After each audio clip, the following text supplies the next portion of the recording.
If you're looking to buy an EV but don't know anything about them, well, this might be your first car. This is the Geely EX5. It's a Chinese newcomer to the Kiwi market and it just works.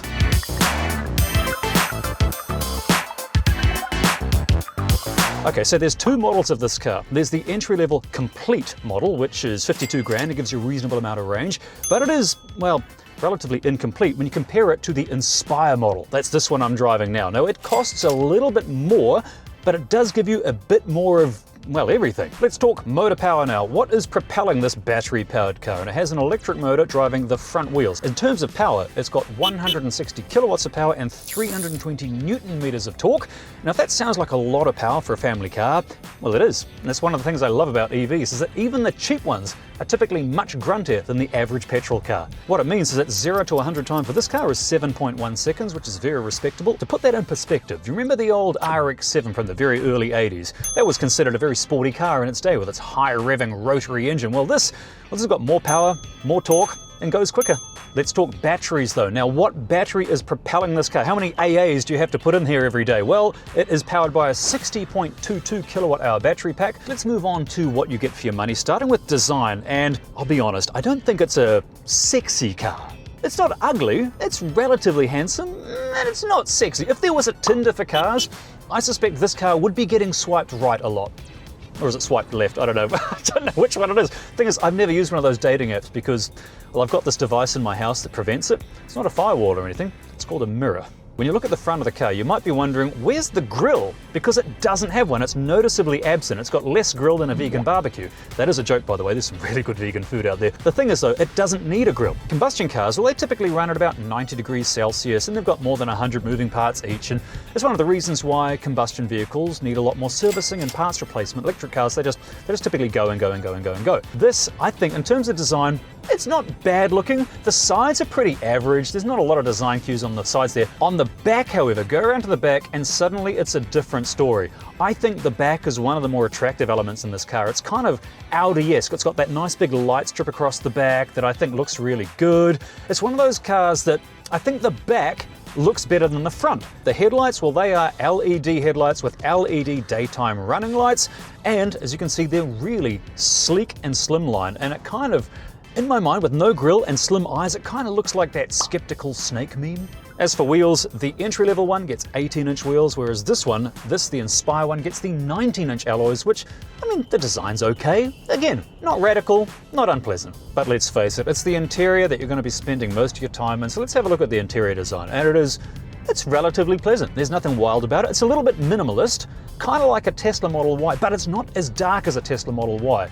This one, even though this is the midnight package, the interior color option, it's not black. It's kind of like almost in the sunlight, it almost looks like there's a purplish bluish hue to it. But if this is a little dark for you, don't worry. There is, on this top spec model, there is a cloud option, which, as you can see, is much, much lighter. Lets so much more light, feels so much better. And I was talking to the Geely guy this morning, and said they've sold quite a few of them. So it turns out Kiwis are taking my advice. They're ditching boring old dark interiors and going for something a little lighter. But let's say you want that dark interior, but would like it to be a little illuminated. Don't worry, the Inspire model of this car has a massive panoramic glass roof above me, which you'll be happy to know if it's a hot summer day, or maybe you're just driving around in hot pants and a tour bus parks next to you, you can close it with some voice commands or buttons on the screen. Look at that. Oh, and a bonus feature, the sunroof opens as well. The whole front lifts up and you can stand atop your car like Montgomery in the desert, or maybe if you go to a drive-in movie, you can just stand there and get a better view.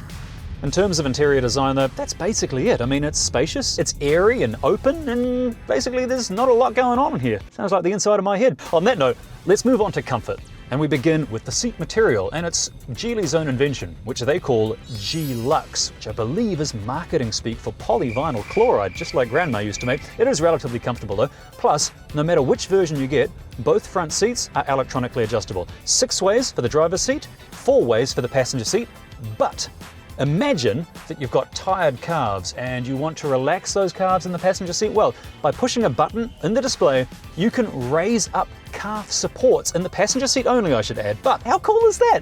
Imagine that your calves are being caressed, serenaded by Casanova himself. There's also a lot of legroom in the passenger cockpit area here. Like, if you're a bigger person, you'll be fine on this car. The seats are also quite wide as well, and they're relatively supportive with the side bolsters. More supportive than I thought they would be. A lot of these sort of more comfort-orientated Chinese cars, they tend to have less support than O.J. Simpson's Alibi, but this one's actually got a reasonable amount of side support. Oh, I've got to add also that the seats, both front seats, are fully reclinable. I mean, all the way reclinable, like Air New Zealand Sky Couch kind of reclinable. That you don't see in many cars. Also, it doesn't matter which trim level you get. Both of these vehicles come with heat pumps to maximize your range in winter when heating the car, plus all of these variations, they all come with CN95 air scrubbers. And basically CN95 filters, they capture 95% of all that really fine particulate matter, you know, the tiny stuff like diesel emissions that get into your brain and actually, it sounds like I'm making this up, actually reduce your cognitive ability. That's how bad diesel smoke is for you. On the subject of comfort though, let's say that you are my age and your doctor says that no, it's not back pain, it's just early onset rigor mortis. How easy is it to get in and out of the car? Well, the seat height at its lowest setting is about 69 centimeters off the ground, which I think makes it really easy. Like, you can just slide sideways in and out of this car. It's such a comfortable car. And this brings me on to space. How much room is there in this car? And I am a standard issue human male, same height as, interestingly, JFK, former American president. I'm the same height as him, plus I didn't realize this was a dead end. Anyway, as a standard issue human male, I can fit in this car effortlessly. There is heaps of room above my head. There is so much legroom. If you're 6.5 feet tall, you'll fit in this car, no worries. If you're a big person, you'll fit in this car, no worries. What's it like in the back? Well, as you can see, there is also massive amounts of legroom, massive amounts of footroom, heaps of headroom above my head. The whole thing is space personified. Plus, you've also got a pull-down armrest with cup holders back there. The seat is nice and wide as well. It's great for kids' seats. You've got ISOFIX points back there. At the back, you've also got a vent and you've got USB charging. And it gets better, you have a pull-out drawer as well in front of you for storage. And wait for this, it gets better. There's also a massive pull-out drawer in the back seat underneath it. Go to the back of the car, and if you've got the top spec one like this, it has an electronically automatic opening boot, which you can control by the remote control as well. Look at the space back there, 410 liters of space, plus it's got a floor that drops down another level, gives you a little bit more space. Plus, if you open up that floor, lift underneath it, it's got even more storage down there. That thing is just dripping with storage. I should also add, those back seats, not only are they adjustable, but they're also, when you fold it down, you've got 1,877 liters of space back there. It's enough to lie down awkwardly if you want to, but there is masses of room. Actually, there's more room in this car than there is in the Skoda Enyaq electric station wagon. So yeah, sure, it's got heaps of storage, but what about up the front? Does it have a fartment or front compartment like many electric cars do? Well, I opened up the bonnet full of joy and optimism only to be met with nothing but a giant canister of what looks like Ribena on top of the air conditioning system. Yes, unfortunately, there's no storage up the front, so you're going to have to place your potatoes in the boot the way God intended. However, we still have much to cover, starting with gadgets. For that, I need to get on the motorway. And you join me on Auckland's motorway network. I am roaring along at 30, 20, 19, 15, 10 kilometers an hour right now. Yeah, yay, Auckland. Okay, let's start with what's right in front of us. We've got a 15.6-inch touchscreen display, which is running on Flyme's own operating system. Flyme? I don't know which one it is. It's owned by Geely, basically. And we're going to start by changing the driving mode because I'm not roaring along. I don't need to be in sport mode anymore.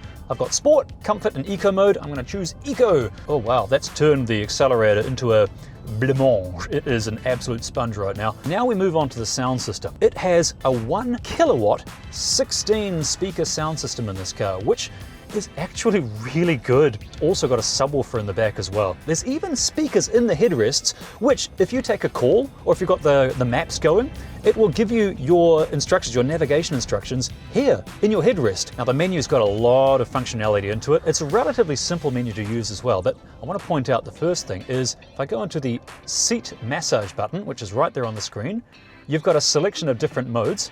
You've got serpentine, walk, wave, shoulder, lumbar, crawling. I'm going with serpentine.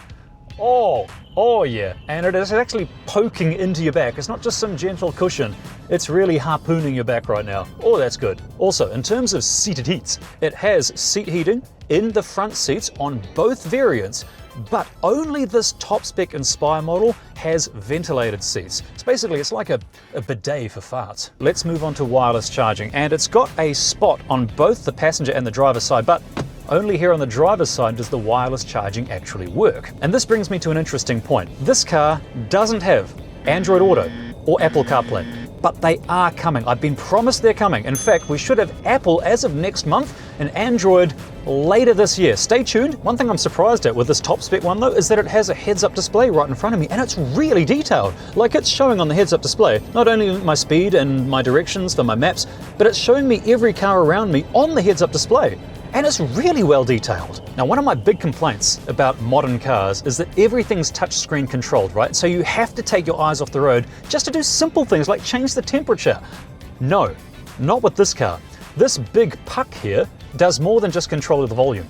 If I, without even looking, I'm gonna push it down once, and I know by turning it to the right, I'm increasing the temperature without even looking. Look at that. Brilliant! One thing I do want to try though, now that we're crawling along in Auckland traffic, is the adaptive cruise control.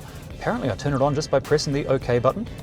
Look at that, it's on. I'm going to set my speed. I've never used this before. I'm going to set it to a maximum of 100. Okay, so apparently it's driving and steering and braking itself. This is what's called level 2 autonomous driving. I'll put a few more Ks on it and see what it's really like, but first impressions of the self-driving are good. Continuing with gadgets though, there's two really cool things this car has that not many cars have. First one is vehicle to load. And if you don't know what that is, put simply, vehicle to load turns your car into a mobile power station. So you get a device that looks like a multi-pin plug, you plug it into the charging port in your car, and then you can run household appliances off your car. The only thing I don't know at this point is how much that adapter is going to cost. Now, Geely haven't imported any yet. They haven't given a price. There's none in the country. They typically cost about $300, so about the same as a really, really cheap generator. But unlike a cheap generator, this you can run off free electricity that you make from your solar panels. And that's another thing I should point out. If you haven't joined Ecotricity yet, you should, because it's helping to fight against those climate change disasters. It's New Zealand's only certified climate positive electricity provider. No dirty gas, no imported coal. All the electrons they source are from wind, hydro, solar. That's it. Join Ecotricity at ecotricity.co.nz. Jump on the EcoSaver plan where you get cheap electricity and off-peak power every weekend. Better yet, do what I did. I put solar panels on the roof of my old house, and then I went onto the Eco Solar plan with Ecotricity, where they pay me 21 cents for every unit of electricity I feed back into the grid at peak time. I'm getting paid for nothing, man. That's how good Ecotricity is, that's how good solar is, that's how good EVs are. If you do all those three things, you will be laughing all the way to the bank. But the last cool feature that I've never seen in any car ever, and this EX5 has it, is a thing called V2V, vehicle to vehicle charging. So how it works is that you can run out of electricity in the middle of nowhere, and you can rock on up in another EX5, you connect the two with a cable, and they will charge each other at 6 kilowatts. 6 kilowatts of charging from one car to the other. Actually, on the subject of charging, I don't know how fast this car rapid charges at one of the public charging stations. In fact, there's a lot more we have to cover, including efficiency, why this thing won't stop beeping at me, and charging speed, and of course how many potatoes it stores. For that, we need the Spud Score. Starting with performance, and when leaping from 0 to 100, it's a little lethargic right off the mark, likely intentionally to prevent wheel spin, but once the car's moving it really takes off. Not bad for a family car, so 6 potatoes out of 10. Handling's next, but let's not kid ourselves. This is a car built for comfort, and even though I was told that these Australasian models have stiffened suspension, it still feels a little soft when cornering hard, although the low center of gravity does help. But I don't care, because I appreciate that this car's not trying to be something it isn't. It's a comfortable family car, not a Porsche Taycan, so 5 honest spuds there. As for comfort, oh boy is this thing comfortable. When gliding down the motorway with moody music playing on its surprisingly good sound system, I found myself really vibing with the ride, the seats, and the noise proofing. Just be warned, if you have kids, they are gonna fall asleep in the back. This thing is automotive chloroform, so 9 spuds well earned. Let's talk efficiency now, and the official figures show the car using 16.6 units of electricity per 100k on average, which I found to be accurate, meaning the top spec EX5 is likely to get around 360 k's per charge on average with real Kiwi driving, so 6 spuds there. Gadgetry is next, and while it doesn't have robot or fruit just yet, it does have a mobile app, which is decent. It's also got good definition on its 360-degree camera system. The Fly Me sound system was great too, and vehicle to load, it's brilliant as well, as is vehicle to vehicle charging. Overall, the EX5 has a lot of toys and deserves 8 spuds. In terms of value though, the EX5 is positioned closely to the entry-level Kia EV3 with a similar level of toys and range, although the EX5 does have a size advantage, so I'm giving it 7 spuds for value. As for charging speed, I used one of ChargeNet's hundreds of rapid chargers to take the car all the way from 12% to 80% full, and that's a normal amount on a road trip, but this is where it gets weird, in a good way. The charger quickly ramped up to 120 kilowatts. The thing is, the spec sheet says the EX5's maximum charging speed is 100 kilowatts, so it sat there at 20 kilowatts above its official speed all the way until almost 70%. The result is that rapid charging this affordable EV took only 26 minutes. That's only 1 minute longer than the new entry-level Tesla Model Y, so 8 spuds well earned, unexpected too.